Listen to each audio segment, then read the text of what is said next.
do the blockchains talk to each other? Like clearly the Bitcoin ones all do, but does the Ethereum one talk to the Bitcoin one? No, not yet.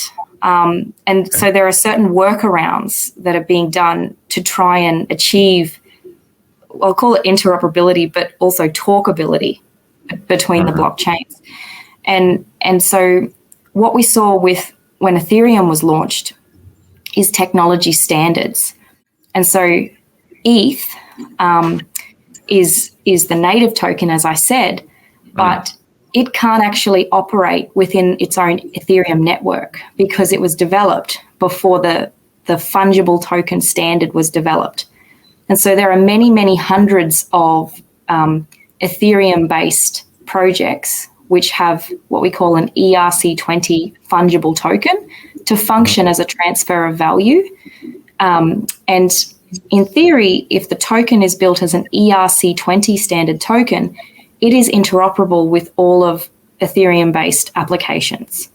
But ETH is not operable. So you do what we call wrapping, which is a technology step. Effectively, you deposit your ETH into a smart contract, and what you get back is WETH or WETH. And WETH is an ERC20 token, which can function with the other decentralized applications. But it's the same with Bitcoin. You deposit your Bitcoin to get WBTC, wrapped Bitcoin, and then you can use your Bitcoin within the Ethereum ecosystem. And why that's important is because Bitcoin and ETH, we're seeing they're not going to be the cryptocurrencies used for payments to use every day to buy your cup of coffee. They are trending more towards being items of digital gold. So you might have the dream to own your first home, your whole first home, you've paid off your mortgage.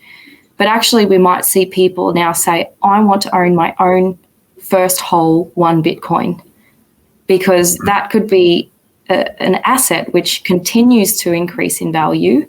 And I'm strongly saying I'm not financial advice. This is just a trend that we're seeing in how people are using, and why wrapping is important, because what the Ethereum applications are doing is they're giving us banking, lending, and capital markets business opportunities. And what some people are doing is wrapping their Bitcoin, because they've got $1 million worth of value there, depositing it into a lending protocol built on the Ethereum blockchain to loan basically proceeds which are denominated in US dollars. And we call that, so one of the protocols does that with a token called DAI. DAI is the ticker, pegged to $1. And so by depositing your wrapped Bitcoin as your collateral, you're then creating DAI, your US dollar proceeds, and people are going off and buying their house outright with those proceeds.